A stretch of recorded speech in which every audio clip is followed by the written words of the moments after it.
24 വാർത്തയിലേക്ക് വിശദമായി. രാഷ്ട്രപതിക്ക് ഡീലിറ്റ് നൽകാൻ ശുപാർശ ചെയ്തെന്ന വാർത്ത തള്ളാതെ ഗവർണർ. രാഷ്ട്രപതി ആദരിക്കേണ്ടത് ഭരണഘടനാ ബാധ്യതയാണ്. നിരുത്തരവാദപരമായ ആരോപണങ്ങൾക്ക് മറുപടിയില്ല. വിവാദമുണ്ടാക്കുന്നവർ ഭരണഘടനയും നിയമവും പഠിക്കണമെന്നും ഗവർണർ വ്യക്തമാക്കി. And I am not going to respond to irresponsible statements. As an Indian citizen, I have to be respectful to, I have to abide by the Constitution and the law and respectful to the national institutions. Sorry, I can't react to ignorant statements. Please, I will request everybody to read law, to read Constitution and then comment on this thing. ഗവർണർക്കെതിരായ വിമർശനം തുടർന്ന് V D Satheesan. Arif Muhammad Khan തന്റെ പദവി ദുരുപയോഗം ചെയ്തു. നിയമവിരുദ്ധമാണ് നിയമനമെങ്കിൽ കണ്ണൂർ വിസിയെ പുറത്താക്കാൻ governor തയ്യാറാകണം. Governor chancellor പദവിയിലിരുന്ന് ആ ഉത്തരവാദിത്തം ഏറ്റെടുക്കുന്നില്ലെങ്കിൽ നിയമപരമായ നടപടി സ്വീകരിക്കേണ്ടി വരുമെന്നും വി ഡി സതീശൻ പറഞ്ഞു. ഗവർണർ വിമർശിക്കപ്പെടണം. കാരണം ഗവർണർ തന്നെ സമ്മതിച്ചിട്ടുണ്ട്, ഗവർണർ നിയമവിരുദ്ധമായ കാര്യം ചെയ്തു. സർക്കാരിൻ്റെ സമ്മർദ്ദത്തിന് വഴങ്ങി നിയമവിരുദ്ധമായ കാര്യം ചെയ്ത ഗവർണറെ ഞങ്ങൾ എന്തിനാ വിമർശിക്കാതിരിക്കേണ്ടത്? ഗവർണർ വിമർശനത്തിന് അതീതനല്ല. ഭരണഘടനാ സ്ഥാനത്തിരിക്കുന്ന ഒരാൾ പറയാണ്, ഞാൻ നിയമപരമായി ഞാൻ ചെയ്യേണ്ട ജോലി ഞാൻ ചെയ്യില്ല എന്ന് പറഞ്ഞാൽ എന്താണ് പിന്നെ ചെയ്യേണ്ടത്? എന്താണ് നമ്മുടെ മുമ്പിലുള്ള ഓപ്ഷൻ? നിയമപരമായി വഴി തേടുക തന്നെയാണ്. ഡീലിറ്റ് വാദത്തിൽ പ്രതിപക്ഷ നേതാവിനെ വിമർശിച്ച് കേന്ദ്രമന്ത്രി വി മുരളീധരൻ രംഗത്തെത്തി. മുഖ്യമന്ത്രി പാലും പഴവും കൊടുത്തു വളർത്തുന്ന തത്തയാണ് വി ഡി സതീശനെന്നും പ്രതിപക്ഷ നേതാവിന് വിവരമില്ലാത്തത് ഗവർണറുടെ കുറ്റമല്ലെന്നും വി മുരളീധരൻ തിരുവനന്തപുരത്ത് പ്രതികരിച്ചു. മുഖ്യമന്ത്രിയുടെ വാദം വാദിക്കാനുള്ള വക്കീലായിട്ട് പ്രതിപക്ഷ നേതാവ് മാറിയിരിക്കുകയാണ്. പിണറായി വിജയൻ പാലും പഴവും കൊടുത്ത് വളർത്തുന്ന തത്തയായിട്ട് മാറിയിരിക്കുകയാണ് പ്രതിപക്ഷ നേതാവ്. വി ഡി സതീശന് വിവരമില്ലാത്തത് ഗവർണറുടെ കുറ്റമല്ല. ഒരു പ്രതിപക്ഷ നേതാവിന് സാമാന്യമായിട്ട് ചുരുങ്ങിയത് ഇത്രയെങ്കിലും അറിയാൻ അദ്ദേഹത്തിന് സാധിക്കണമായിരുന്നു. ഗവർണർക്കെതിരായ വിമർശനത്തിൽ വി ഡി സതീശനെ കടന്നാക്രമിച്ച് BJP സംസ്ഥാന അധ്യക്ഷൻ കെ സുരേന്ദ്രനും ഇന്ന് രംഗത്തെത്തി. വി ഡി സതീശൻ പിണറായിയുടെ ക്യാബിനറ്റിലെ ഒരു അംഗം പോലെയാണ്. പിണറായി പറയുന്നത് ഏറ്റുപറയുന്നു. മുഖ്യമന്ത്രി വിമർശിക്കാതെ ഗവർണറെ വിമർശിക്കുന്ന സതീശൻ നിർഗുണ പ്രതിപക്ഷ നേതാവെന്നും കെ സുരേന്ദ്രൻ കുറ്റപ്പെടുത്തി. വി ഡി സതീശൻ ഒരു നിർഗുണ പ്രതിപക്ഷ നേതാവാണ്. ഒരു കാര്യവുമില്ല, അദ്ദേഹം നിർവഹിക്കുന്നത് ഒരു പ്രതിപക്ഷത്തിന്റെ ധർമ്മമല്ല. അദ്ദേഹം പിണറായി വിജയന്റെ ഒരു അടുത്ത ആളാണ്. പിണറായി വിജയന് വേണ്ടിയാണ് അദ്ദേഹം സംസാരിക്കുന്നത്. കേരളത്തിലെ സർവകലാശാലകളെ മുഴുവൻ കൈപ്പിടിയിലാക്കി ജനാധിപത്യ വിരുദ്ധ നടപടിയിലൂടെ, അഴിമതിയിലൂടെ സർവകലാശാലകളെ തുരങ്കം വയ്ക്കുന്ന പിണറായി വിജയനെ വിമർശിക്കാതെ നമ്മുടെ ബഹുമാന്യനായിട്ടുള്ള ഗവർണറെ വിമർശിക്കുന്നു എന്ന് പറയുമ്പോൾ തന്നെ അതിലെല്ലാം അടങ്ങിയിട്ടുണ്ടല്ലോ.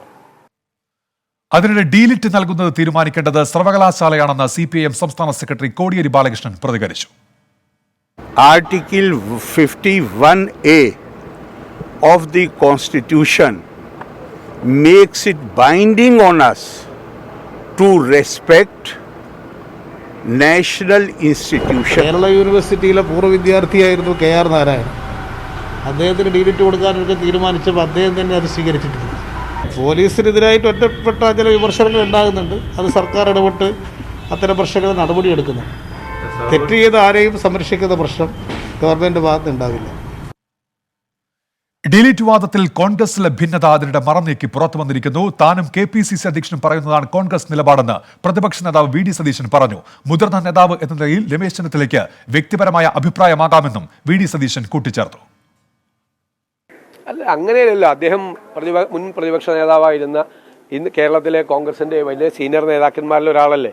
ഈ വിഷയത്തിൽ അദ്ദേഹം അഭിപ്രായം പറയാൻ പാടില്ലെന്ന് ഞാൻ എങ്ങനെ പറയുന്നത്? അല്ലല്ല, ഏകീകൃതമായ അഭിപ്രായം ഇതാണ്. ഞാൻ പറഞ്ഞാണ് അഭിപ്രായം, ഇതാണ് അഭിപ്രായം. പ്രതിപക്ഷ നേതാവ് പറഞ്ഞത്, KPCC പ്രസിഡന്റ് അത് തന്നെ പറഞ്ഞു. അതാണ് കോൺഗ്രസിന്റെ അഭിപ്രായം. അല്ലാതെ ഒരുപാട് പേർക്ക് അഭിപ്രായം പറയാൻ പറ്റില്ലല്ലോ. ഇതാണ് ഏകീകൃതമായ അഭിപ്രായം. ഇത് കോൺഗ്രസിലെ നേതാക്കളൊക്കെ തമ്മിൽ ചർച്ച ചെയ്ത് KPCC പ്രസിഡന്റ് ഇതേപോലെ തന്നെയാണ് അഭിപ്രായം പറയുന്നത്.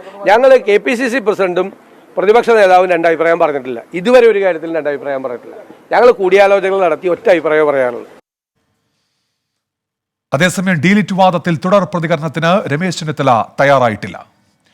ഈ വാർത്തയുടെ വിശദാംശങ്ങളുമായി കൊച്ചിയിൽ നിന്ന് S. ശ്രീകാന്തും ഒപ്പം ന്യൂസ് ഡെസ്കിൽ നിന്ന് B. ദിലീപ് കുമാറും ചേരുന്നുണ്ട്. ആദ്യം S. ശ്രീകാന്തിലേക്കാണ്. ശ്രീകാന്ത്, കൊച്ചിയിൽ ഇന്ന് നിലപാട് വ്യക്തമാക്കുകയായിരുന്നു ഗവർണർ ചെയ്തത്. ഗവർണറുടെ വാക്കുകളിൽ നിന്ന് എന്താണ് വായിച്ചെടുക്കേണ്ടത്?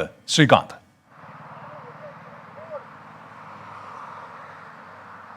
ഉന്മേഷ്, ഗവർണർ ഇന്ന് ഭരണപക്ഷത്തിനും പ്രതിപക്ഷത്തിനും കൃത്യമായ മറുപടിയുമായാണ് ഈ ഡീലിറ്റ് വിവാദത്തിൽ രംഗത്ത് വന്നിരിക്കുന്നത്. അദ്ദേഹം ഈ ഡീലിറ്റ് താൻ രാഷ്ട്രപതിക്ക് നൽകണമെന്ന് ശുപാർശ ചെയ്തോ ഇല്ലയോ എന്നുള്ളൊരു ചോദ്യം ഗവർണറോട് മാധ്യമങ്ങൾ ചോദിച്ചിരുന്നു. ഗവർണർ അങ്ങനെ ഒരു ശുപാർശ മുന്നോട്ട് വെച്ചിരുന്നോ എന്നൊരു ചോദ്യം ചോദിച്ചിരുന്നു. അദ്ദേഹം അത് തള്ളുകയോ കൊള്ളുകയോ ചെയ്തില്ല. അതിൽ നിന്നും വ്യക്തമാകുന്നത് അദ്ദേഹം ചിലത് കൃത്യമായി കമ്മ്യൂണിക്കേറ്റ് ചെയ്യാൻ ആഗ്രഹിക്കുന്നു എന്നുള്ളതാണ്. അതായത് ഇന്ന് ഭരണപക്ഷത്തിന് അദ്ദേഹം നൽകിയ മറുപടി, അതായത് ഭരണഘടനാ സ്ഥാപനങ്ങളെ മാനിക്കാൻ പഠിക്കണം എന്നുള്ളതാണ്.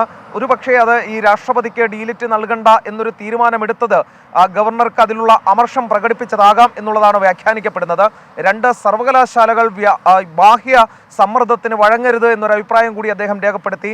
അതും അദ്ദേഹത്തിന് ഈ ഡീലിറ്റ് വിവാദത്തിൽ സർവകലാശാല അദ്ദേഹത്തിന്റെ തീരുമാനം കൊണ്ടതിലുള്ള അമർഷമാകാം അദ്ദേഹം പ്രകടിപ്പിച്ചത്. ഇത്തരത്തിൽ ഭരണപക്ഷത്തിന് കൃത്യമായ മറുപടി നൽകാൻ ഇന്ന് ഗവർണർ സമയം കണ്ടെത്തി. തൊട്ടു പിന്നാലെ അദ്ദേഹം പ്രതിപക്ഷത്തിനും മറുപടി നൽകുകയുണ്ടായി. ഈ മണ്ടത്തരങ്ങൾക്ക് മറുപടി നൽകാൻ താൻ ഇല്ല എന്ന തരത്തിലായിരുന്നു അദ്ദേഹം മറുപടി നൽകിയത്. അത് പ്രതിപക്ഷ നേതാവിനും രമേശ് ചെന്നിത്തലയ്ക്കും ഒരുപോലെ ബാധകമാണ്. മാത്രമല്ല അദ്ദേഹം പറഞ്ഞത് ഈ വിമർശനവുമായി ഇറങ്ങുന്നവർ ഭരണഘടനയും നിയമവും വായിക്കണം എന്നുള്ളതാണ്. ഇങ്ങനെ ഗവർണർ ഇന്ന് ഇരുവിഭാഗത്തിനും മറുപടി നൽകിയെങ്കിൽ വി ഡി സതീശൻ ഗവർണർക്കെതിരെ ഇന്നും ആഞ്ഞടിച്ച് രംഗത്തെത്തി. അദ്ദേഹം പറഞ്ഞത് ഗവർണർ തന്റെ ഭരണഘടനാപരമായ അധികാരം നിർവഹിക്കാൻ അദ്ദേഹത്തിന് കഴിയുന്നില്ലെങ്കിൽ ശരി, ശ്രീകാന്ത്, നിലപാട് വി ഡി സതീശൻ ആവർത്തിക്കുകയും ചെയ്യുന്നതാണ് ഇന്ന് കേരളം കണ്ടത്. ബി ദിലീപ് കുമാർ കൂടി ചേരുന്നുണ്ട് ഇപ്പോൾ. ദിലീപ് കുമാർ, ഈ വിവാദം എങ്ങോട്ടേക്കാണ് പോകുന്നത്? കുറേ ദിവസങ്ങളായി കേരളത്തിന്റെ രാഷ്ട്രീയ അന്തരീക്ഷത്തിൽ ഈ വിവാദമുണ്ട്. ഇപ്പോൾ കോൺഗ്രസിലെ ഭിന്നത കൂടി ഇതുമായി ബന്ധപ്പെട്ട് മറനീക്കി പുറത്തു വരുന്നു. ഗവർണർക്ക് കൃത്യമായ മറുപടി പ്രതിപക്ഷ നേതാവ് പറയുന്നു. അതിനുള്ള പ്രതികരണം ഗവർണറുടെ ഭാഗത്തുനിന്നുണ്ടാകുന്നു. എങ്ങോട്ടേക്കാണ് വിവാദങ്ങളുടെ പോക്ക്? ഉന്മേഷ്, കാലടി കണ്ണൂർ സർവകലാശാലകളിലെ വൈസ് ചാൻസലർ നിയമനവുമായി ബന്ധപ്പെട്ട് സംസ്ഥാന സർക്കാരും ഗവർണറും തമ്മിലുള്ള ഭിന്നത മുറുകുന്നതിനിടെയാണ് ഡീലിറ്റ് വിവാദവുമായി മുൻ പ്രതിപക്ഷ നേതാവും മുതിർന്ന കോൺഗ്രസ് നേതാവുമായ രമേശ് ചെന്നിത്തല രംഗത്തെത്തിയത്. സംസ്ഥാന സർക്കാരിനെ കൂടുതൽ പ്രതിരോധത്തിലാക്കുന്ന വിധത്തിലുള്ള ആരോപണമാണ് രമേശ് ചെന്നിത്തല ഉന്നയിച്ചിരുന്നത്. 6 ചോദ്യങ്ങൾ ഇതുമായി ബന്ധപ്പെട്ട് രമേശ് ചെന്നിത്തല ഉന്നയിച്ചിരുന്നു. എന്നാൽ ഈ വിവാദം കത്തി നിൽക്കെ തന്നെ പ്രതിപക്ഷ നേതാവ് വി ഡി സതീശനാകട്ടെ ഗവർണറെ കൂടുതൽ കടുത്ത ഭാഷയിൽ വിമർശിക്കുന്നതാണ് കണ്ടത്. ഒരുപക്ഷെ രമേശ് ചെന്നിത്തല ഈ വിഷയത്തിൽ അദ്ദേഹത്തിന് ഒരു മേൽക്കൈ നേടി ഒരു സൂപ്പർ പ്രതിപക്ഷ നേതാവ് എന്ന നിലയിലേക്ക് അദ്ദേഹത്തെ അവരോധിക്കുന്നത് തടയുക, അത്തരമൊരു ചിത്രീകരണം അദ്ദേഹത്തിനുണ്ടാകുന്നത് തടയുക എന്നതാകാം ഒരുപക്ഷെ വി ഡി സതീശൻ രമേശ് ചെന്നിത്തലയുടെ അഭിപ്രായങ്ങൾ ഗൗനിക്കാതെ ഗവർണർക്കെതിരെ ആരോപണങ്ങൾ കൂടുതലായി ഉന്നയിക്കുന്നതിൻ്റെ പ്രധാനപ്പെട്ട കാരണം എന്ന് വിലയിരുത്തുന്നവരുണ്ട്.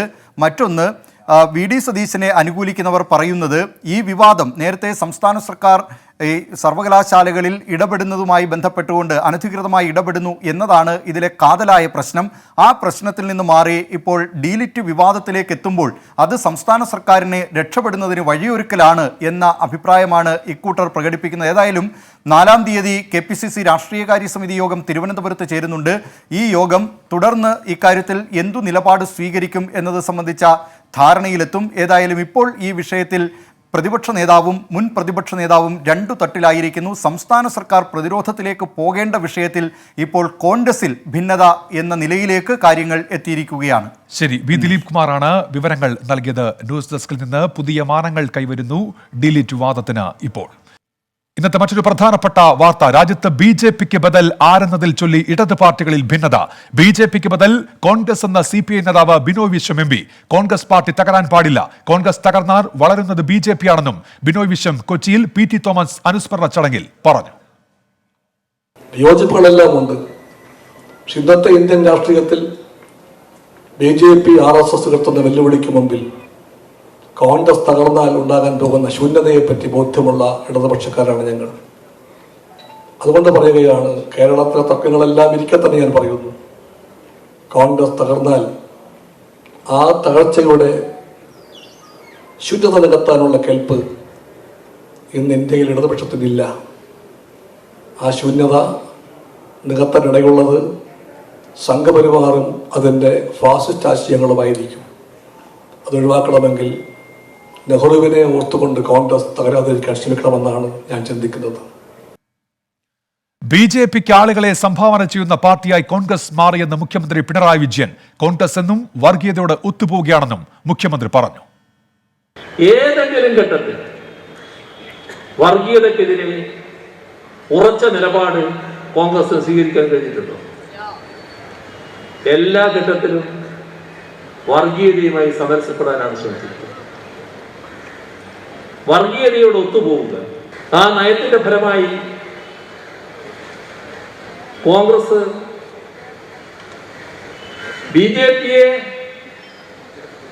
ബിജെപിയുടെ വർഗീയതയെ എതിരിടാൻ ശേഷിയില്ലാത്തൊരു പാർട്ടിയായി മാറിയിരിക്കുന്നു.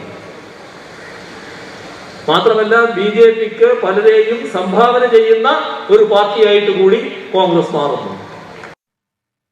വാർത്തയുടെ വിശദാംശങ്ങളുമായി ഇപ്പോൾ VS രഞ്ജിത്താണ് കൊച്ചിയിൽ നിന്ന് ചേരുന്നത്. രഞ്ജിത്ത്, ഈ കോൺഗ്രസിനോടുള്ള CPIM ലൈനിനെ തള്ളുകയാണ് ബിനോയ് വിശ്വം ഇന്ന് കൊച്ചിയിൽ ചെയ്തത്.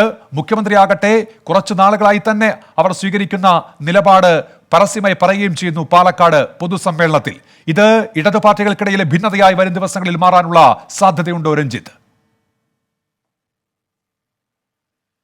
ഉന്മേഷ്, തീർച്ചയായിട്ടും ഇന്ത്യൻ കമ്മ്യൂണിസ്റ്റ് പാർട്ടിയുടെ വിഭജനത്തിന് ശേഷം ഉയർന്നു വന്ന വലിയ ചോദ്യങ്ങളിൽ ഒന്നായിരുന്നു കമ്മ്യൂണിസ്റ്റ് പാർട്ടി കോൺഗ്രസിനോട് ചേർന്ന് നിൽക്കണമോ അല്ലെങ്കിൽ വേണ്ടയോ എന്നുള്ളത്. ഇതിൽ CPI തുടക്കം മുതൽ തന്നെ കോൺഗ്രസിനോട് ചേർന്ന് നിൽക്കാം എന്നുള്ള മട്ടിൽ നയം സ്വീകരിക്കുകയും അത് പ്രാവർത്തികമാക്കുകയും ചെയ്തതാണ്. കേരളത്തിൽ പോലും അത്തരത്തിൽ സർക്കാർ പരീക്ഷണങ്ങൾ ഉണ്ടാവുകയും ചെയ്തിട്ടുണ്ട്. പിന്നീട് വാജ്പേയി സർക്കാരിന് ശേഷം ഇടത് പാർട്ടികൾ ഒന്നാകെ UPA സർക്കാരിന് പുറത്തുനിന്ന് പിന്തുണ കൊടുക്കുന്ന സാഹചര്യം ഉണ്ടായി. പക്ഷെ പിന്നീട് CPM അത് തിരുത്തി പിറകോട്ട് പോവുകയും ചെയ്തു. പക്ഷേ അതിനുശേഷം CPM-നുള്ളിൽ വലിയ തർക്കമുണ്ടായത് കോൺഗ്രസിനെ പിന്തുണയ്ക്കുമോ വേണ്ടയോ എന്ന കാര്യത്തിലായിരുന്നു. CPM-ന്റെ ബംഗാൾ ഘടകം കോൺഗ്രസിനെ പിന്തുണയ്ക്കുന്നതിനും കേരള ഘടകം കോൺഗ്രസിനെ എതിരെ നിൽക്കുകയും ചെയ്തപ്പോൾ സീതാറാം യെച്ചൂരിയുടെ ലൈൻ തുടക്കത്തിൽ ആധിപത്യം നേടുകയും, എന്നാൽ ഇപ്പോൾ വീണ്ടും കേരള ഘടകത്തിന്റെ ഒരു അഭിപ്രായമാണ് CPM രാജ്യത്താകെ സ്വീകരിക്കുന്നത്. അതായത് കോൺഗ്രസ് അല്ല ബദൽ എന്നുള്ള ഒരു നിരീക്ഷണത്തിലേക്ക് CPM ആകെ എത്തുകയും കേരളത്തിൽ അവർ ശക്തമായത് പറയുകയും ചെയ്തിട്ടുണ്ട്. ഇന്ന് കോടിയേരി ബാലകൃഷ്ണനും മുഖ്യമന്ത്രി പിണറായി വിജയനും അവരവരുടെ പാർട്ടി സമ്മേളനങ്ങളിൽ പറഞ്ഞിട്ടുള്ളതും അതുതന്നെയാണ്. രാജ്യത്ത് RSSനും BJPക്കും ബദലല്ല കോൺഗ്രസ്, മറിച്ച് RSSനും BJPക്കും ആളുകളെ കൊടുക്കുന്ന ഒരു ഫാക്ടറി ആയിട്ട് മാറിയിരിക്കുന്നു കോൺഗ്രസ്. രാഹുൽ ഗാന്ധിയെ പോലും നിശിതമായി വിമർശിച്ചുകൊണ്ടാണ് പിണറായി വിജയൻ സംസാരിച്ചത്. അതായത് ഹിന്ദു ഭരിക്കുന്ന ഒരു സർക്കാർ ഉണ്ടാവണം എന്ന് രാഹുൽ ഗാന്ധി പറയുന്നു. എന്താണ് ഇതിന്റെ അർത്ഥം? അതായത് വർഗീയതയോട് എപ്പോഴും ചേർന്ന് നിൽക്കുന്ന ഒരു പാർട്ടിയാണ് കോൺഗ്രസ്. അതുകൊണ്ട് BJPക്ക് ബദൽ കോൺഗ്രസ് അല്ല എന്ന് പറഞ്ഞു വെക്കുന്നു മുഖ്യമന്ത്രി. ഒപ്പം കോടിയേരി ബാലകൃഷ്ണൻ പറയുന്നത് പിണറായി വിജയന്റെ ലൈനാണ്, മുഖ്യമന്ത്രി പിണറായി വിജയൻ മുന്നോട്ട് വെക്കുന്ന ഒരു നയമാണ് ഇന്ത്യക്ക് ബദലായി ഉയർന്നു വരാൻ പോകുന്നത് എന്നുള്ളതാണ്. വിദൂരമായ ഒരു പ്രതീക്ഷയാണെങ്കിൽ കൂടി കോടിയേരി ബാലകൃഷ്ണൻ മുന്നോട്ട് വെക്കുന്ന ഒരു ബദൽ, ആ ബദലിനെ പൂർണ്ണമായും തള്ളിക്കൊണ്ടാണ് ഇന്ന് ബിനോയ് വിശ്വം PT തോമസ് അനുസ്മരണ പരിപാടിയിൽ സംബന്ധിച്ചത്. അദ്ദേഹം പറയുന്നു രാജ്യത്തിന്റെ നിലവിലെ യാഥാർത്ഥ്യം BJPക്കും കോൺഗ്രസിനും പകരം BJPക്കും RSSനും പകരം കോൺഗ്രസ് എന്നുള്ളത് മാത്രമാണ്.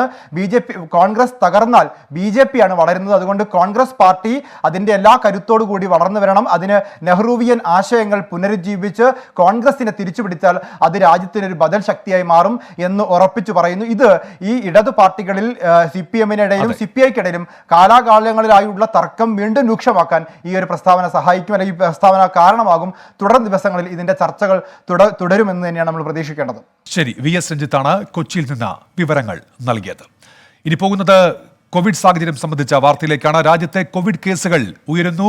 27,000 കടന്നിരിക്കുന്നു പ്രതിദിന കണക്ക്. 24 മണിക്കൂറിടെ 27,553 പേർക്കാണ് രോഗം സ്ഥിരീകരിച്ചത്. ഒമിക്രോൺ ബാധിച്ചവരുടെ എണ്ണമാകട്ടെ 1,500 കടന്നു. മഹാരാഷ്ട്രയിലും ഡൽഹിയിലും രോഗബാധ രൂക്ഷമാണ്. വിദ്യാഭ്യാസ സ്ഥാപനങ്ങൾ അടയ്ക്കുന്നതടക്കം ബംഗാളിൽ നിയന്ത്രണങ്ങൾ കടുപ്പിച്ചു. രാജ്യത്തെ ഒമിക്രോൺ വ്യാപനത്തിൽ കേന്ദ്ര ആരോഗ്യ മന്ത്രാലയം ഇതിനിടെ ആശങ്ക അറിയിച്ചു. കോവിഡ് സാഹചര്യം നേരിടാൻ സംസ്ഥാനങ്ങൾക്ക് ആരോഗ്യ മന്ത്രാലയം നിർദ്ദേശം നൽകിയിരിക്കുകയാണ്. നിതിൻ അംബുജൻ ഡൽഹിയിൽ നിന്ന് വിശദാംശങ്ങളുമായി ചേരുന്നു. നിതിൻ, ആരോഗ്യ മന്ത്രാലയം തന്നെ ആശങ്ക അറിയിക്കുന്നു ഈ ഒമിക്രോൺ വ്യാപനത്തിലൊപ്പം കോവിഡ് കേസുകളും കൂടുന്നുണ്ട്. ബംഗാളിലൊക്കെ ആണെങ്കിൽ വിദ്യാഭ്യാസ സ്ഥാപനങ്ങൾ അടയ്ക്കുന്ന അടക്കമുള്ള ക്രമീകരണങ്ങൾ വരുന്നു. എന്താണ് നിലവിലെ സ്ഥിതിഗതികൾ?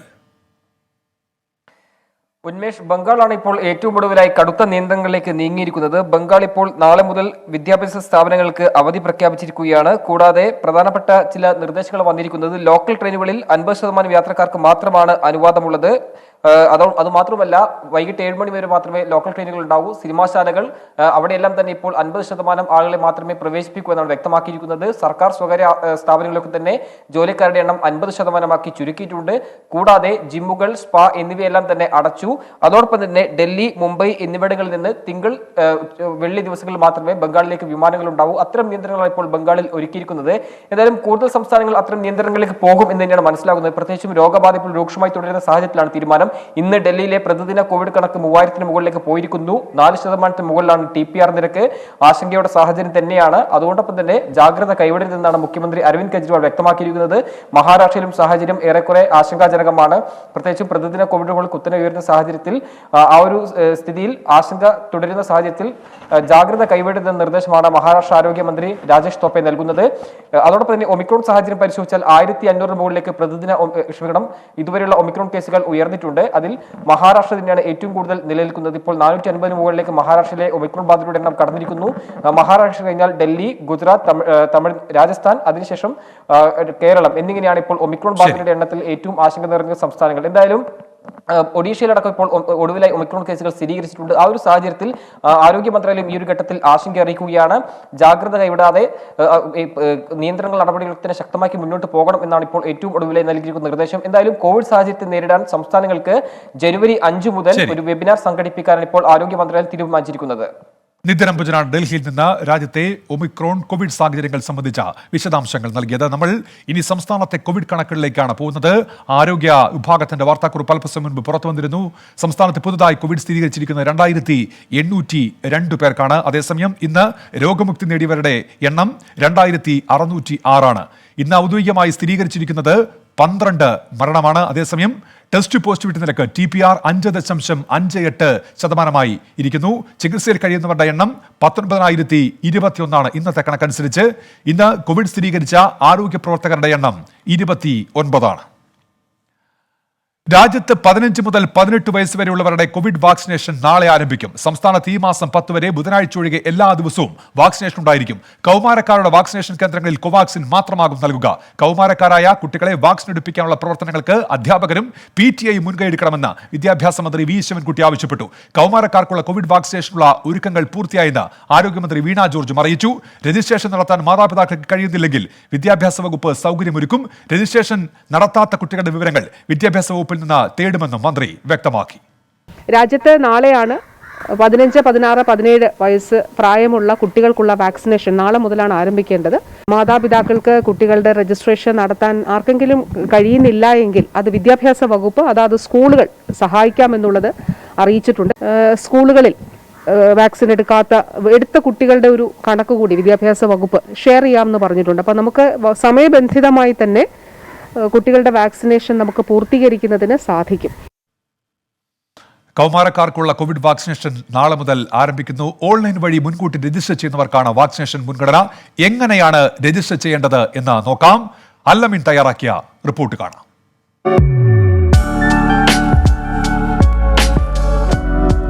സംസ്ഥാനത്ത് കൗമാരക്കാർക്കുള്ള വാക്സിനേഷൻ നാളെ മുതൽ വിതരണം ആരംഭിക്കുകയാണ്.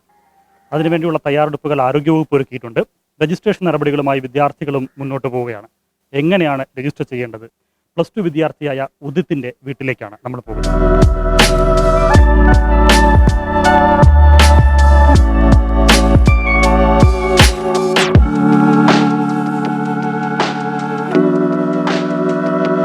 ഈ നാളെ മുതൽ വാക്സിനേഷൻ ആരംഭിക്കുകയാണ്. രജിസ്റ്റർ ചെയ്തോ? എന്താ അവസ്ഥ? ഇല്ല കേട്ടോ, ഞാൻ ചെയ്യുന്നുണ്ട്, പക്ഷെ എന്തോ എനിക്ക് പറ്റുന്നില്ല.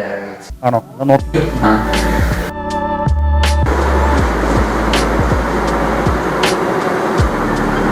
അച്ഛാ, അച്ഛാ, എന്താ മോനെ? എനിക്കിത് ചെയ്തിട്ട് ശരിയാവുന്നില്ല അച്ഛാ. ഞാനൊരു അല്പം തിരക്കില്ല. ഞാൻ പിന്നെ അച്ചുവിനെ അവിടെ അച്ചു വാക്സിൻ ഉണ്ട്. അച്ചു മോനെ, വാക്സിന്റെ രജിസ്ട്രേഷൻ ഒന്നും ശരിയായി. എടാ, ഞാൻ വാക്സിൻ കുറെ ട്രൈ ചെയ്യുന്നു, പക്ഷെ എന്നെ കൊണ്ട് പറ്റുന്നില്ല. എന്തോ വാക്സിന്റെ പറയാമേ, ഒന്ന് സെർച്ച് ചെയ്യും കോവിൻ. അപ്പം ആദ്യം വരുന്ന ലിങ്ക് എടുക്കും. അപ്പോൾ ഇവിടെ ഫോൺ നമ്പർ അടിക്കാൻ ഓപ്ഷൻ ആണ്. അപ്പോൾ ഇവിടെ നമ്മുടെ രജിസ്റ്റർ ചെയ്യാൻ വേണ്ടി ഫോൺ നമ്പർ അടിച്ചു കൊടുക്കുക. നമ്മുടെ കയ്യിലുള്ള ഫോൺ നമ്പർ ഗെറ്റ് OTP കൊടുക്കുക. അപ്പോൾ ഒരു OTP മെസ്സേജ് വരും. ആ OTP എൻ്റർ ചെയ്യുക. ഇതിൽ നമ്മൾ രജിസ്റ്റർ കൊടുക്കണം, രജിസ്റ്റർ മെമ്പർ എൻ്റർ ചെയ്യുന്നതിൽ പേര്, അത് കഴിഞ്ഞ് ജനിച്ച വർഷം, ഇയർ ഓഫ് ബർത്ത് മാത്രം, ഡേറ്റ് കൊടുക്കേണ്ട, വർഷം മാത്രം മതി. പിന്നെ ഏതെങ്കിലും ഒരു ID പ്രൂഫ്, ഇപ്പം ആധാർ കാർഡ് കൊടുത്താൽ മതി, ആധാർ നമ്പർ എൻ്റർ ചെയ്ത് കൊടുത്താൽ മതി. രജിസ്റ്റർ കൊടുക്കുമ്പോൾ നമ്മുടെ രജിസ്ട്രേഷൻ കംപ്ലീറ്റ് ആയി. ഇത്രയുള്ള രജിസ്ട്രേഷൻ. ഇപ്പം അടുത്തത് നമ്മൾ വാക്സിനേഷൻ സെൻറ്റർ സെലക്ട് ചെയ്യണം. നമുക്ക് ഏത് ഡേറ്റിൽ ഏത് സെൻറ്ററിൽ പോകണം എന്നുള്ളത് ഷെഡ്യൂൾ എന്ന് പറയുന്ന ഒരു ബട്ടൺ കാണാൻ പറ്റും. രജിസ്ട്രേഷൻ കംപ്ലീറ്റ് ആകുമ്പോൾ ഷെഡ്യൂൾ എന്ന് പറഞ്ഞിട്ട് അത് ക്ലിക്ക് ചെയ്യുക. എന്നിട്ട് സെർച്ച്, നമുക്കിപ്പം അടുത്തുള്ള സെൻറ്റർ ആണെന്നുണ്ടെങ്കിൽ നമ്മുടെ ഇവിടുത്തെ പിൻ നമ്പർ അടിച്ചു കൊടുത്താൽ മതി. ചിലപ്പം അടുത്തുള്ള എല്ലാം ഫിൽഡ് ആണെന്നുണ്ടെങ്കിൽ കണ്ടുപിടിക്കാൻ പാടായിരിക്കും. അതുകൊണ്ട് സെർച്ച് ബൈ ഡിസ്ട്രിക്റ്റ് എന്ന് പറയുന്ന ഓപ്ഷൻ എടുക്കണം. എന്നിട്ട് അവിടെ കേരള, നമ്മളിപ്പോൾ എവിടെയാണോ തിരുവനന്തപുരം ആയതുകൊണ്ട് തിരുവനന്തപുരം കൊടുക്കുക. അത് ഓട്ടോമാറ്റിക്കലി അതായിരിക്കും വരുന്നത്. തിങ്കളാഴ്ച മൺഡേ സെലക്ട് ചെയ്തു. മൺഡേ തൊട്ടാണ് തുടങ്ങുന്നത്. അപ്പം ഇതിൽ സെന്റേഴ്സ് എല്ലാം നമുക്ക് കാണിക്കുന്നുണ്ട്. അപ്പം ഇതിൽ നമ്മുടെ നിയർ ബൈ സെന്റർ, അതായത് നമുക്ക് പോകാൻ എളുപ്പം ഏതാണോ ആ ഒരു സെന്റർ നോക്കുക. ഇവിടെ പേരൂർക്കട ഉണ്ടോ നോക്കി,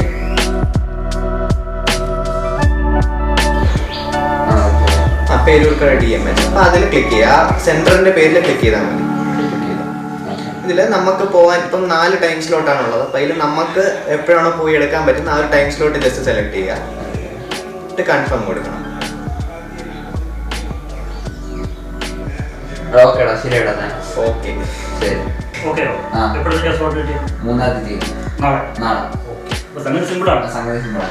ഭയങ്കര സിമ്പിൾ ആണ്. പക്ഷെ നമുക്ക് ആദ്യം തുടങ്ങുമ്പോൾ ഉള്ള ചെറിയൊരു ബുദ്ധിമുട്ട് തോന്നുന്നേ ഉള്ളതേ ഉള്ളൂ. പക്ഷെ തുടങ്ങിക്കഴിഞ്ഞാൽ എല്ലാം ഭയങ്കര എളുപ്പമാണ്.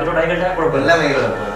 അപ്പോൾ സുഹൃത്തുക്കളെ കണ്ടല്ലോ, വളരെ സിമ്പിൾ ആയിട്ട് വളരെ നിസ്സാരമായിട്ട് രജിസ്റ്റർ ചെയ്യാവുന്നതേ ഉള്ളൂ, സ്വന്തമായിട്ട് ചെയ്യാവുന്നതേ ഉള്ളൂ. അതിന് സാധിച്ചില്ലെങ്കിൽ രക്ഷിതാക്കളുടെയും സുഹൃത്തുക്കളുടെയും സഹായം തേടാം.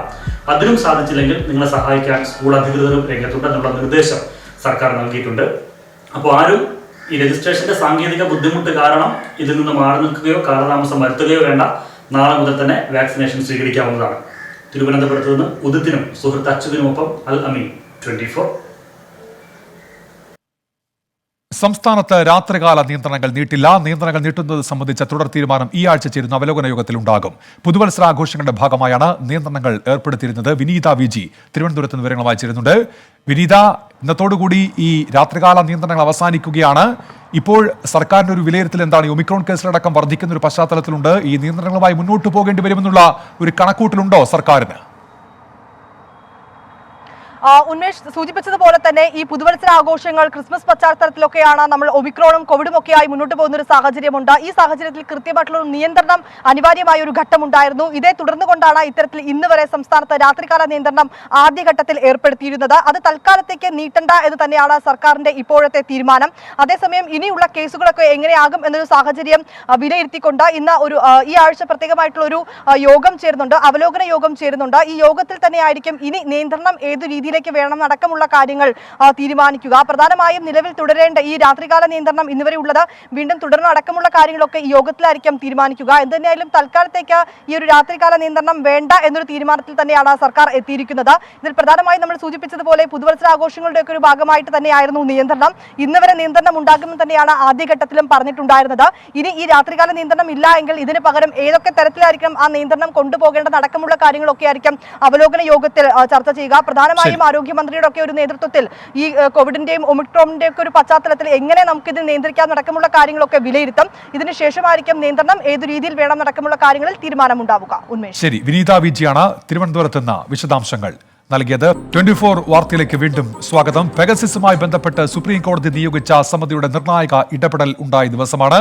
സമിതിയുടെ അന്വേഷണം അടുത്ത ഘട്ടത്തിലേക്ക് കടന്നിരിക്കുന്നു. ഇതുമായി ബന്ധപ്പെട്ട വിശദാംശങ്ങളാണ് ഇനി 24 വാർത്ത പരിശോധിക്കാൻ പോകുന്നത്. എന്തൊക്കെ ഇടപെടലുകൾ ഉണ്ടാകാൻ പോകുന്നു എന്നുള്ളതാണ്. കോടതി നിയോഗിച്ച സമിതി പൊതുജനങ്ങളിൽ നിന്ന് വിവരങ്ങൾ തേടിയിരിക്കുന്നു എന്നതാണ് ഇന്ന് പുറത്തു വന്ന ഏറ്റവും പ്രധാനപ്പെട്ട വാർത്ത. സമിതിയുടെ അന്വേഷണം പുരോഗമിച്ചുകൊണ്ടിരിക്കുന്നു. അതിനിടയിലാണ് ഇത്തരത്തിൽ ഒരു നീക്കം ഉണ്ടായിരിക്കുന്നത്. സംശയമുള്ള ആർക്കും സമിതിയെ ബന്ധപ്പെടാൻ കഴിയും. അത്തരമൊരു സാഹചര്യം ഒരുക്കുകയാണ് സുപ്രീം കോടതി നിയോഗിച്ച പ്രത്യേക സമിതി. എന്തുകൊണ്ടാണ് ചാരവൃത്തി നടന്നത് എന്ന് സംശയിക്കുന്നത് അത് അറിയിക്കാൻ കഴിയുന്ന സാഹചര്യം ഉണ്ടാക്കുന്നു ഈ സമിതി എന്നുള്ളത് കൂടി കൂടി എടുത്തു പറയേണ്ടതുണ്ട്. പല കോണുകളിൽ നിന്നും ഇത്തരത്തിൽ സംശയമുയരുന്ന പശ്ചാത്തലത്തിലാണ് പൊതുജനങ്ങളിൽ നിന്ന് ഇത്തരത്തിൽ അഭിപ്രായം തേടാൻ സമിതി തീരുമാനിച്ചിരിക്കുന്നത്. ഉപകരണങ്ങൾ സംശയം തോന്നിയാൽ സമിതിക്ക് കൈമാറണം. ഇത്തരത്തിൽ ചാരവർത്തി നടന്നു എന്ന് സംശയം തോന്നുന്നുണ്ടെങ്കിൽ അത്തരത്തിൽ ഉപകരണങ്ങൾ സമിതിക്ക് കൈമാറാനുള്ള സാഹചര്യം ഒരുക്കുന്നു. പരിശോധനയ്ക്ക് ശേഷം ഈ ഉപകരണങ്ങളൊക്കെ തിരികെ നൽകുമെന്നാണ് സമിതി അറിയിച്ചിരിക്കുന്നത്. അതിനായി ഒരു മെയിൽ ID കൂടി ഇപ്പോൾ നൽകുന്നുണ്ട് സുപ്രീം കോടതി നിയോഗിച്ച പ്രത്യേക സമിതി. ഈ വാർത്തയുടെ വിശദാംശങ്ങളുമായി ഇപ്പോൾ MP പ്രദീപ് കുമാറാണ് ഡൽഹിയിൽ നിന്ന് ചേരുന്നത്. പ്രദീപ്, ഈ അന്വേഷണം നടന്നുകൊണ്ടിരിക്കുന്നു. പൊതുജനങ്ങളിൽ നിന്ന് കൂടി അഭിപ്രായം തേടാനുള്ള ഒരു തീരുമാനത്തിലേക്ക് സമിതി എത്തിയിരിക്കുകയാണല്ലോ. എന്തൊക്കെയാണ് വിവരങ്ങൾ പ്രദീപ് കുമാർ? ഉന്മേഷ്, ഈ പെഗസിസ് ഫോൺ ചോർത്തലുമായി ബന്ധപ്പെട്ട് സുപ്രീം കോടതി നിയോഗിച്ച വിദഗ്ധ സമിതി അവരുടെ അന്വേഷണം അടുത്ത ഘട്ടത്തിലേക്ക് നീക്കുകയാണെന്നാണ് നമുക്കിതിൽ നിന്നും മനസ്സിലാക്കാൻ സാധിക്കുന്നത്. പ്രത്യേകിച്ചും ഈ പൊതുജനങ്ങളിൽ നിന്നും പൗരന്മാരിൽ നിന്നും അവർക്ക് ഈ ഫോൺ ചോർത്തൽ നടന്നോ എന്ന് തങ്ങളുടെ ഫോൺ ഈ ചോർത്തലിന് ഇരയായോ എന്ത് സംശയമുണ്ടെങ്കിൽ വിദഗ്ധ സമിതിയെ സമീപിക്കാം. അങ്ങനെയാണെങ്കിൽ എന്തുകൊണ്ടാണ് ഇങ്ങനെ ഒരു സംശയം ഉയർന്നത് എന്നും വിദഗ്ധ സമിതിയെ കൃത്യമായും ഇവർ ബോധ്യപ്പെടുത്തേണ്ടതുണ്ട്. ജനുവരി 7 ഉച്ചയ്ക്ക് മുൻപാണ് ഇത്തരം കാര്യങ്ങൾ വിദഗ്ധ സമിതിയെ പൊതുജനങ്ങൾ അറിയിക്കേണ്ടത്. ഇന്നിപ്പോൾ ഒരു പൊതു നോട്ടീസ് പുറത്തിറക്കിയിരിക്കുകയാണ് വിദഗ്ധ സമിതി. ഇത് പ്രകാരമാണെങ്കിൽ അത് എഴുത്തിലൂടെയും അതുപോലെ ഇമെയിൽ അതുപോലെ നേരിട്ടും വിദഗ്ധ സമിതിയെ നേരിട്ട് കണ്ടും ഇത്തരം കാര്യങ്ങൾ എന്തുകൊണ്ടാണ് തങ്ങൾക്ക് ഇങ്ങനെ ഒരു സംശയമുള്ളതെന്ന് അവരെ ബോധ്യപ്പെടുത്താം. വിദഗ്ധ സമിതിക്ക് ഇക്കാര്യത്തിൽ ഒരു ബോധ്യം ഉണ്ടാവുകയാണെങ്കിൽ ഈ ചോർത്തലിന് ഇരയായി എന്ന് പറയുന്ന മൊബൈൽ ഫോൺ അടക്കം കാര്യങ്ങൾ പരിശോധനയ്ക്കായി ഈ പൗരന്മാർക്ക് നൽകേണ്ടി വരും.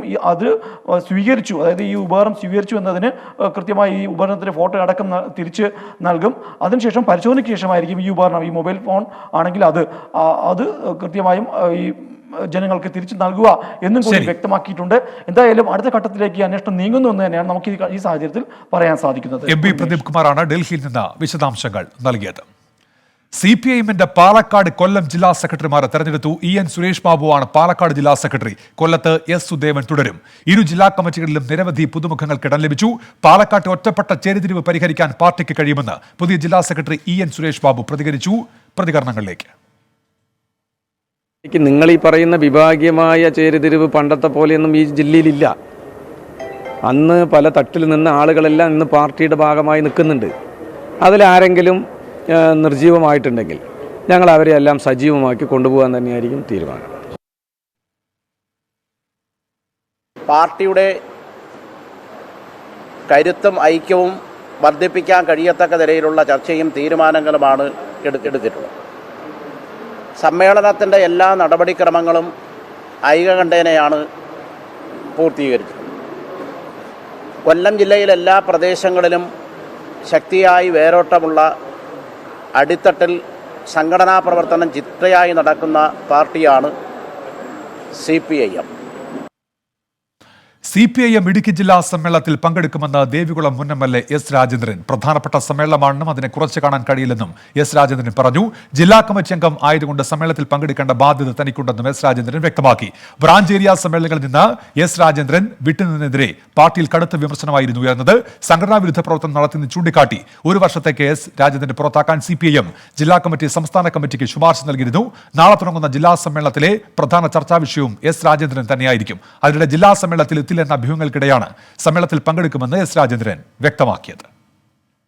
അത് ജില്ലാ സമ്മേളനം തുടങ്ങുന്നു എന്നുള്ളത് എല്ലാവർക്കും അറിയാം. പോസ്റ്റർ അടിച്ചിട്ടുണ്ട്, എല്ലാം ഉണ്ടല്ലോ, പ്രധാനപ്പെട്ടതാണല്ലോ, ആരും അതിനെ കുറിച്ച് കാണുന്നില്ലല്ലോ. ജില്ലാ കമ്മിറ്റി അംഗം പങ്കെടുക്കേണ്ടതാണല്ലോ. ലഹരിക്കുരുക്കിൽ കേരളം.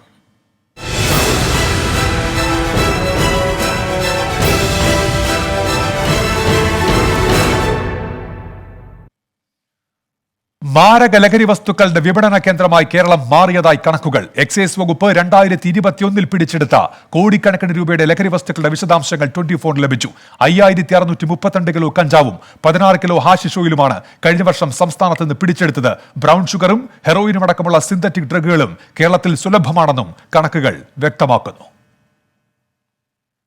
2021 ജനുവരി 1 മുതൽ ഡിസംബർ 31 വരെ സംസ്ഥാനത്ത് പിടിച്ചെടുത്ത ലഹരിമരുന്നുകളുടെ വിവരങ്ങൾ ഞെട്ടിക്കുന്നതാണ്.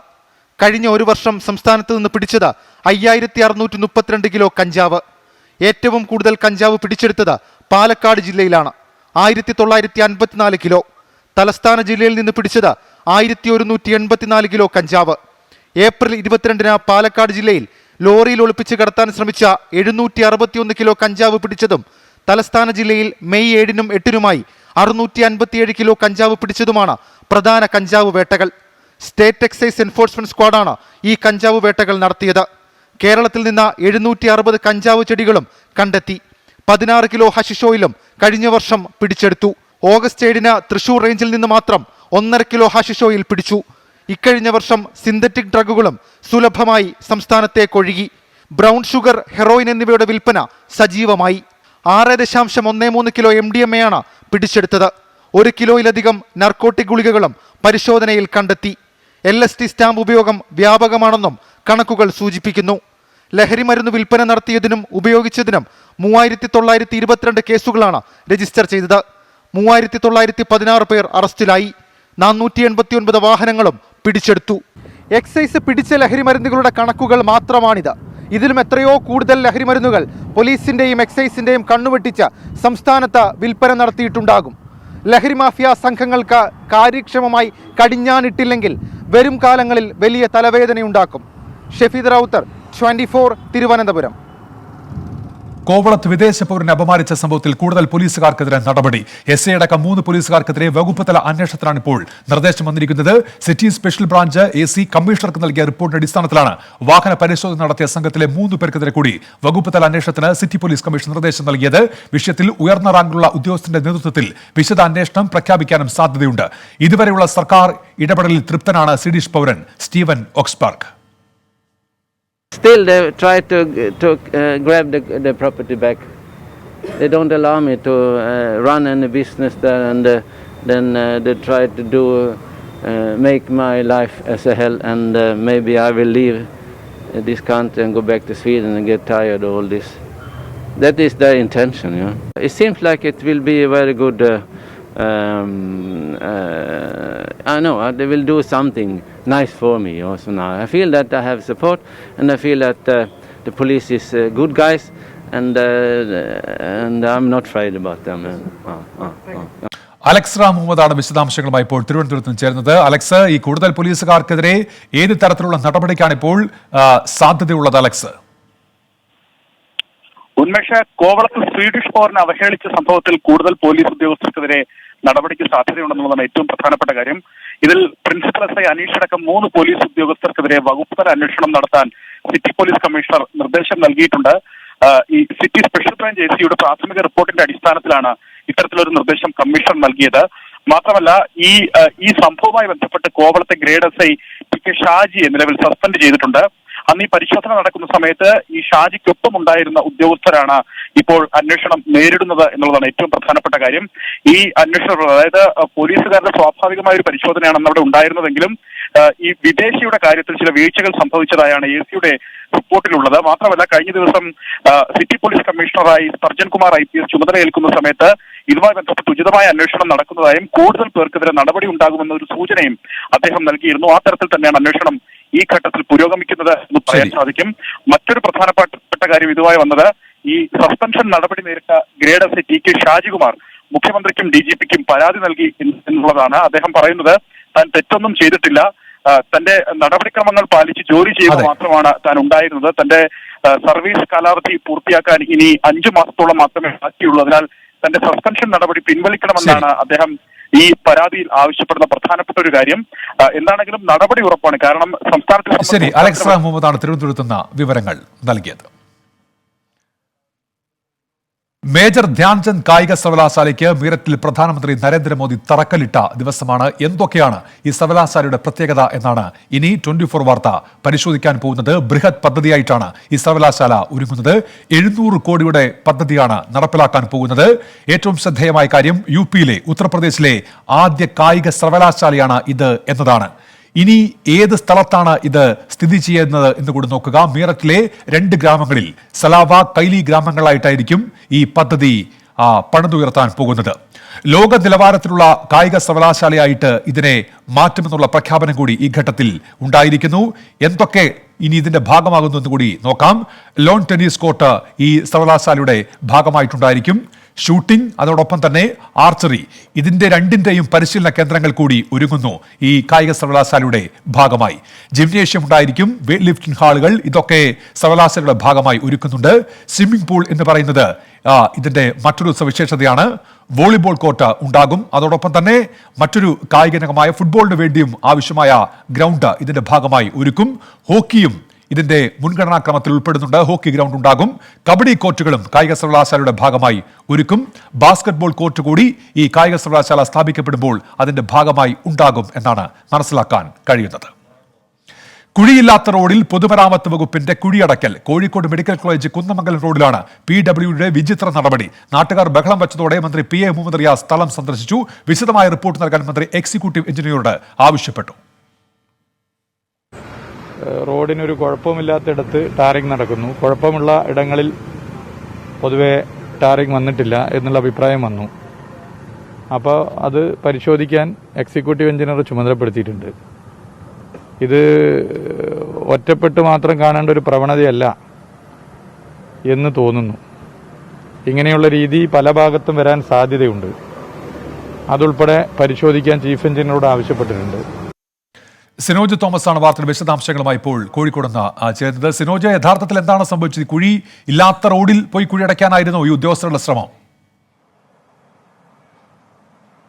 ഉന്മേഷ്, അതായത് മഴ മാറിയതോടുകൂടി റോഡിലെ കുഴി അടയ്ക്കൽ തകൃതിയായി നടക്കുകയാണ്. കോഴിക്കോട് മെഡിക്കൽ കോളേജിൽ നിന്ന് കുന്നമംഗലത്തേക്ക് പോകുന്ന റോഡിൽ ഒഴുക്കർ എന്ന പ്രദേശത്താണ് ഈ സംഭവം റിപ്പോർട്ട് ചെയ്തിരിക്കുന്നത്. ആ റോഡിൽ പല ഭാഗത്തും കുഴികളുണ്ട്. ആ കുഴികളൊക്കെ തന്നെ കരാറുകാർ അടയ്ക്കുന്നുണ്ടായിരുന്നു. അങ്ങനെ കുഴി അടയ്ക്കുന്ന സമയത്താണ് നാട്ടുകാർ എത്തി ഇത് തടഞ്ഞത്. നാട്ടുകാർ പറഞ്ഞത് അവിടെ കുഴി ഉണ്ടായിരുന്നില്ല, കുഴിയില്ലാത്ത സ്ഥലത്ത് വെറുതെ ടാർ ചെയ്തെന്നാണ് നാട്ടുകാർ ആരോപിച്ചത്. അങ്ങനെ കരാറുകാരൻ ആ മെറ്റലും മണലും അവിടുന്ന് ടാറിംഗ് ഒക്കെ തന്നെ നീക്കം ചെയ്തു. അങ്ങനെയാണ് മന്ത്രി അവിടെ എത്തുന്നത്. മന്ത്രി എത്തിയ സമയത്ത് പൊതുമരാമത്ത് വകുപ്പിന്റെ ഉദ്യോഗസ്ഥരും എത്തി. ആ ഉദ്യോഗസ്ഥർ മന്ത്രിയോട് പറഞ്ഞത് അവിടെ റോഡിന് വിള്ളലുണ്ട് എന്നാണ്. ചെറിയ രീതിയിൽ വിള്ളലും ചെറിയ പൊട്ടലും ഉണ്ട്, പക്ഷെ വലിയ കുഴികളൊന്നുമില്ല. അവിടെ ടാർ ചെയ്തത് എന്തിനാണെന്ന് മന്ത്രി ചോദിക്കുകയും ചെയ്തു. ആ വിള്ളൽ ഉള്ളതുകൊണ്ടാണ് ടാർ ചെയ്തതെന്ന് ഉദ്യോഗസ്ഥർ മന്ത്രിയോട് പറഞ്ഞു. ഏതായാലും പൊതുമരാമത്ത് വകുപ്പിന്റെ കണക്കിൽപ്പെട്ട കുഴിയായിരുന്നു അല്ലെങ്കിൽ വിള്ളലാണോ അതെന്ന് പരിശോധിക്കാൻ മന്ത്രി നിർദ്ദേശം നൽകിയിട്ടുണ്ട്. ഒപ്പം തന്നെ ഈ കുഴി അടയ്ക്കുന്ന സമയത്ത് ഉദ്യോഗസ്ഥരുടെ മേൽനോട്ടം അവിടെ ഉണ്ടായിരുന്നോ എന്നും പരിശോധിക്കാനും മന്ത്രി നിർദ്ദേശം നൽകിയിട്ടുണ്ട്. ഒപ്പം തന്നെ ഇത് ഒറ്റപ്പെട്ട സംഭവമല്ലെന്ന് മന്ത്രി പറയുന്നു. കൂടുതൽ പ്രദേശത്ത് ഇതേ പ്രതികരണം കേട്ടതുമാണ്. സിനോജ് തോമസ് ആണ് ഇപ്പോൾ കോഴിക്കോട് നിന്ന് വാർത്തയുടെ വിശദാംശങ്ങൾ നൽകിയത്. സംസ്ഥാനത്ത് 45 പേർക്ക് കൂടി ഒമിക്രോൺ സ്ഥിരീകരിച്ചിരിക്കുന്നു. 9 പേർ ഹൈറിസ്ക് രാജ്യങ്ങളിൽ നിന്നും 32 പേർ ലോ റിസ്ക് രാജ്യങ്ങളിൽ നിന്നും വന്നതാണ്. 4 പേർക്ക് സമ്പർക്കത്തിലൂടെയാണ് രോഗബാധ. അലക്സ് റാം മുഹമ്മദ് തിരുവനന്തപുരത്ത് വിവരങ്ങൾ ചേരുന്നു. അലക്സ്, എന്തൊക്കെയാണ് വിശദാംശങ്ങൾ? ഉന്മേഷ, സംസ്ഥാനത്തെ ഒമിക്രോൺ ബാധിതരുടെ എണ്ണം കുതിച്ചുയരുകയാണ് എന്നുള്ളതാണ് ഏറ്റവും പ്രധാനപ്പെട്ട ആശങ്കപ്പെടുത്തുന്ന കാര്യം. ഇന്ന് 45 പേർക്ക് കൂടി സംസ്ഥാനത്ത് ഒമിക്രോൺ സ്ഥിരീകരിച്ചതായി ആരോഗ്യവകുപ്പ് മന്ത്രി അറിയിക്കുന്നുണ്ട്. അതിൽ എറണാകുളം ജില്ലയിൽ 16 പേർക്ക്, തിരുവനന്തപുരത്ത് 9 പേർക്ക്, തൃശ്ശൂരിൽ 6 പേർക്ക്, പത്തനംതിട്ടയിൽ 5 പേർക്ക്, ആലപ്പുഴ, കോഴിക്കോട് ജില്ലകളിൽ 3 പേർക്ക് വീതവും, മലപ്പുറത്ത് 2, വയനാട് 1 എന്നിങ്ങനെയാണ് ജില്ലകളിലെ ഇന്നത്തെ ഒമിക്രോൺ ബാധിതരുടെ എണ്ണം. ഇതിൽ 9 പേർ ഹൈറിസ്ക് രാജ്യങ്ങളിൽ നിന്ന് വന്നവരാണ്.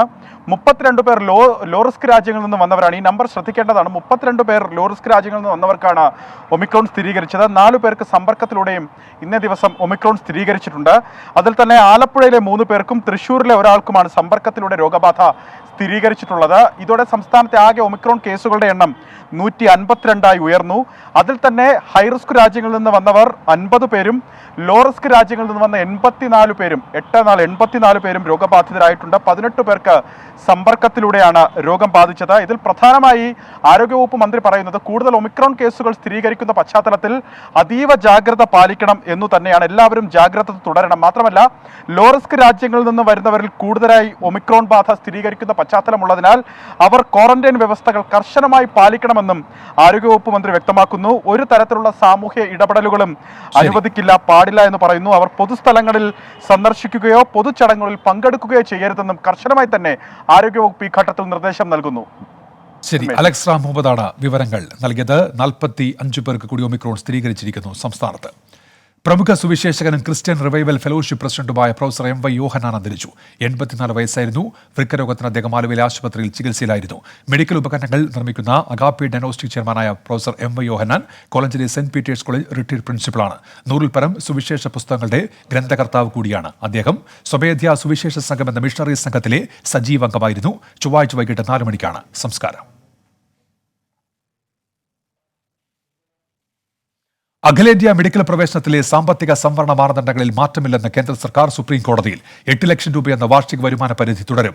കേന്ദ്ര സർക്കാർ സുപ്രീം കോടതിയിൽ സത്യവാങ്മൂലം നൽകി.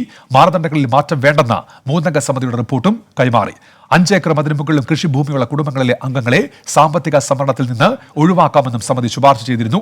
ഈ ഭേദഗതി അടുത്ത അധ്യയന വർഷം നടപ്പാക്കാനാണ് സമിതിയുടെ ശുപാർശയെന്നും കേന്ദ്ര സർക്കാർ വ്യക്തമാക്കി. മുന്നാക്കക്കാരിൽ സാമ്പത്തികമായി പിന്നാക്കം നിൽക്കുന്നവർക്ക് നീറ്റ് അഖിലേന്ത്യാ ക്വാട്ടയിൽ 10% സംവരണമാണ് കേന്ദ്ര സർക്കാർ കൊണ്ടുവന്നത്. കേന്ദ്ര നടപടിക്കെതിരെ സമർപ്പിച്ച പൊതു താൽപര്യ ഹർജികൾ ജനുവരി 6-നാണ് സുപ്രീം കോടതി പരിഗണിക്കാനിരിക്കുന്നത്. നീറ്റ് PG കൌൺസിലിംഗ് വിഷയത്തിൽ ജസ്റ്റിസ് DY ചന്ദ്രചൂഡ് അധ്യക്ഷനായ ബെഞ്ചിന്റെ നിലപാട് നിർണായകമാകും. ISRO ചാരക്കേസുമായി ബന്ധപ്പെട്ട ഗൂഢാലോചന കേസിലെ മുൻകൂർ ജാമ്യം റദ്ദാക്കണമെന്ന CBI ഹർജിക്കെതിരെ മുൻ IB deputy director RB Sreekumar സുപ്രീംകോടതിയിൽ സത്യവാങ്മൂലം നൽകി. ചാരക്കേസ് അന്വേഷണം നശിപ്പിച്ചത് CBI ആണെന്നാണ് RB ശ്രീകുമാറിന്റെ ആരോപണം. ചാരപ്രവർത്തനത്തെക്കുറിച്ച് 1994-ൽ അന്നത്തെ IB ഡയറക്ടർ പ്രധാനമന്ത്രിയുടെ ഓഫീസ് നൽകിയ റിപ്പോർട്ടുകൾ കോടതി പരിശോധിക്കണം. MB പ്രദീപ് കുമാർ തയ്യാറാക്കിയ റിപ്പോർട്ടിലേക്കാണ്. ISRO ചാരക്കേസുമായി ബന്ധപ്പെട്ട ഗൂഢാലോചന കേസിലെ ഹൈക്കോടതി നൽകിയ മുൻകൂർ ജാമ്യം അത് റദ്ദാക്കണമെന്നാവശ്യപ്പെട്ട് CBI സുപ്രീം കോടതിയെ സമീപിച്ചിരുന്നു. ഈ ഹർജിയിലാണ്, അതായത് CBI സമർപ്പിച്ച ഈ ഹർജിക്കെതിരെയാണ് ഇപ്പോൾ IBയുടെ, അതായത് ഇന്റലിജൻസ് ബ്യൂറോയുടെ മുൻ ഡെപ്യൂട്ടി ഡയറക്ടർ RB ശ്രീകുമാർ സത്യവാങ്മൂലം സമർപ്പിച്ചിരിക്കുന്നത്. ഇതിൽ ഏറ്റവും പ്രധാനമായി പറഞ്ഞിരിക്കുന്നത് ഈ ചാരക്കേസ് നശിപ്പിച്ചത് CBI ആണ്, അവരാണ് ഈ അന്വേഷണം നശിപ്പിച്ചത്.